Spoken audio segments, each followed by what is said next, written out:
Hi guys, what is going on? And welcome back to another episode on Conqueror's Blade.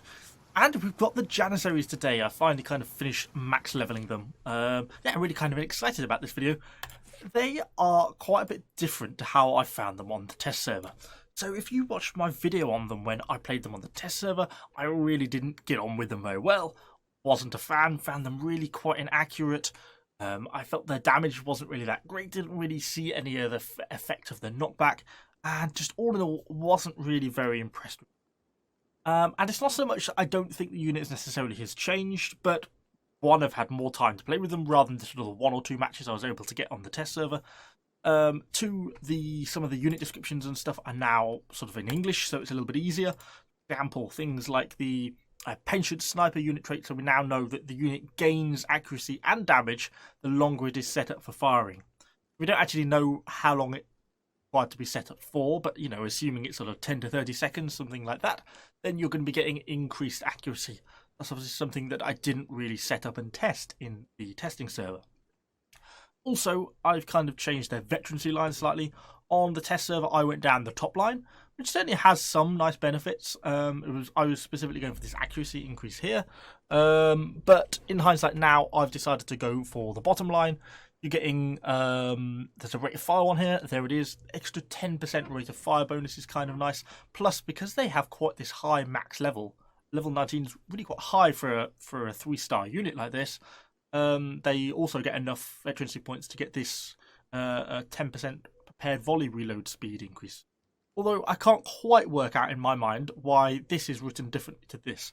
One is just a flat rate of fire increase, but considering they have to use prepared volley, I don't see why this is anything different, unless this just refers to their setup time, in which case it's just badly written. It could be possible. Anyway, if anyone sort of knows that, do let me know what you think in the comments down below, because something I couldn't quite work out why that was written so differently. But we also get this increased chance to inflict stun and daze on enemy when you get hit by the volleys. That's kind of nice to have. It doesn't happen all that often still, but nice to cause that little bit of stun and knockback every now and then. It does kind of add to their overall effectiveness. And yeah, I've actually kind of been enjoying them. Their damage is pretty reasonable for a 3-star unit. You know, they're only 185 leadership, so it's not too bad. They get this 3,000 base piercing damage, basically 3,000 piercing AP damage, so they're going to inflict high damage on pretty much anything they hit from Reapers downwards. They also have the rather strange situation of having intensely fast movement speed. They move at 6. One of the fastest units in the game at the moment, which is kind of odd because they also have this counterintuitive, fairly long setup time before they can fire. It's like a fairly conflicting traits. They move to their positions quickly and then sort of dawdle around getting their sticks out.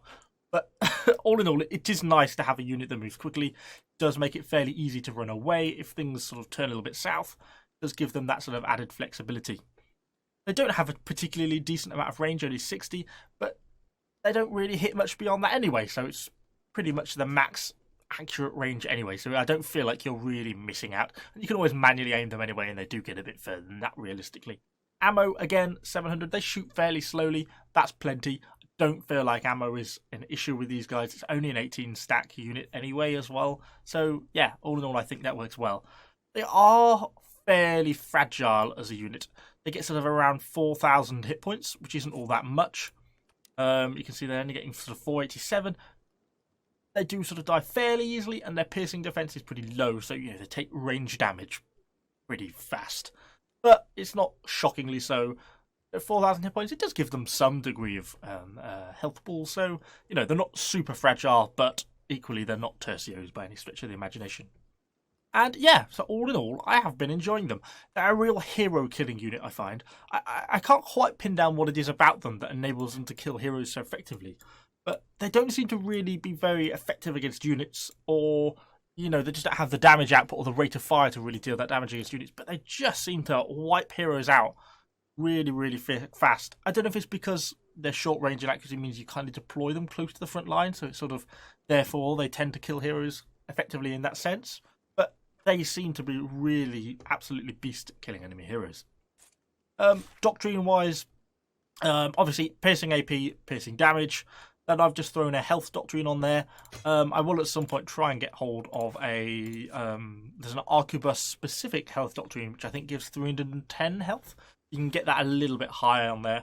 And a piercing defense one, because their piercing defense is really, really low. This only just drags them into the 300s.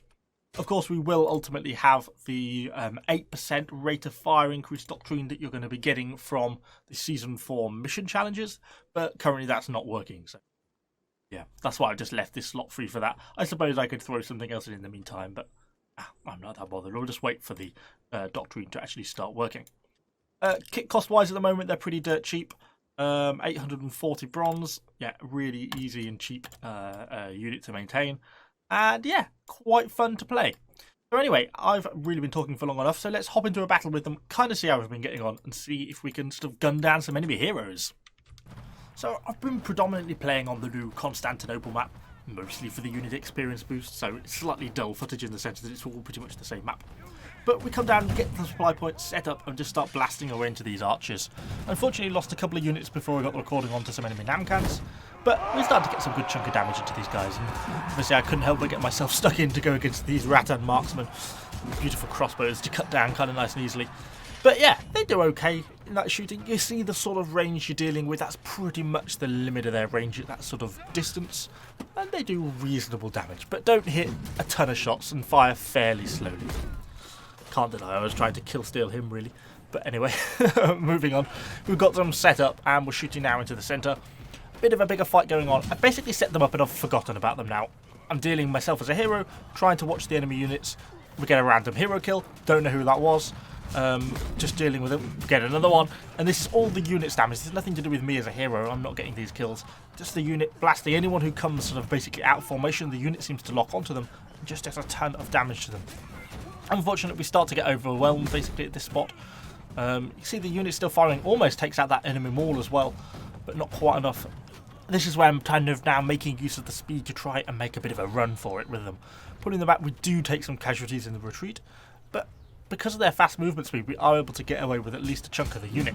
And then this Nadachi tries to come in, we get the bulk of the damage in on him. Unfortunately, we don't quite get the actual kill. Yeah, effectively dealt with that Nadachi for chasing us.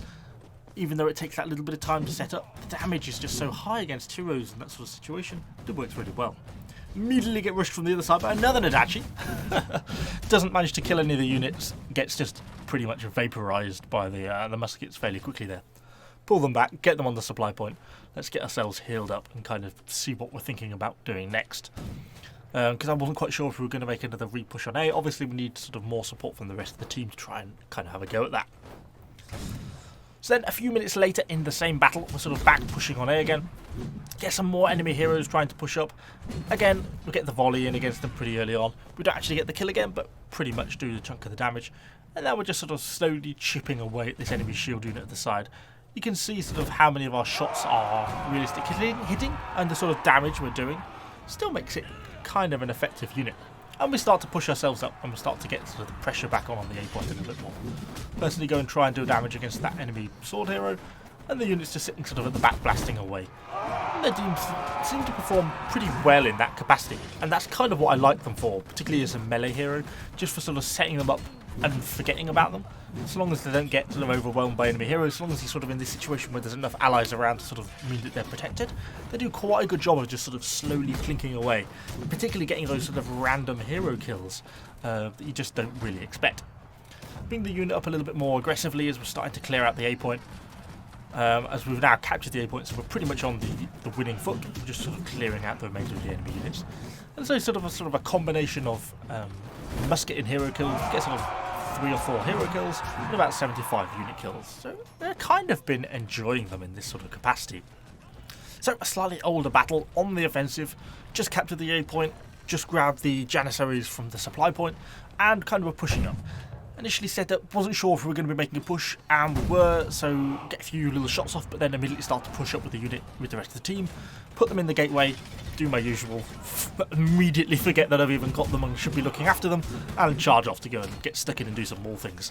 They get attacked, a few of them die because I completely forgot about them, but they do manage to get stuck in, and I don't feel too bad about grabbing another maul. It's the only class I don't, and they get killed by the unit. they sort of lock onto him in that sort of situation and fire pretty effectively. But for me, it's the random hero kills like that. I mean, where even was he? I don't even know who that was. I didn't even see him die. Just like random deaths. And that's really where they seem to just lock onto heroes. Another one. Who even was that? We then get charged by Reapers, which obviously not so good, but we managed to do enough damage to that glaive that he gets killed by the Janissaries as well.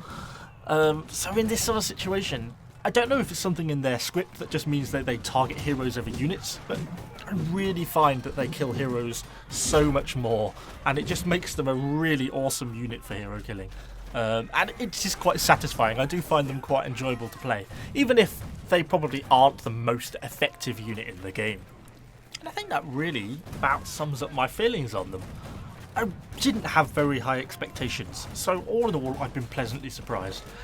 The random hero kills are really nice.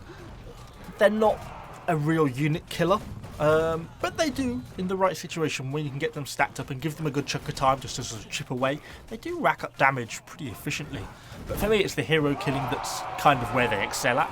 They seem to hold fairly well, they don't seem to die super easily, which is kind of nice. And for 185 leadership for a 3-star unit, yeah, I think they're pretty decent. I don't think they're going to be the golden unit of Season 4.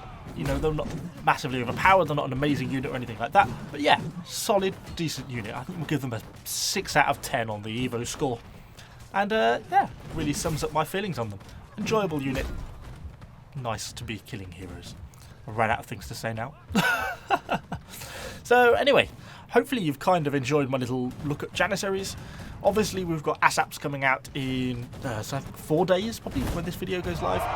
So we'll certainly be getting those ground up and unlocked once we got them. I've been saving up my little unit experience medals, so hopefully we can sort of skip at least some of the starting levels when they come out.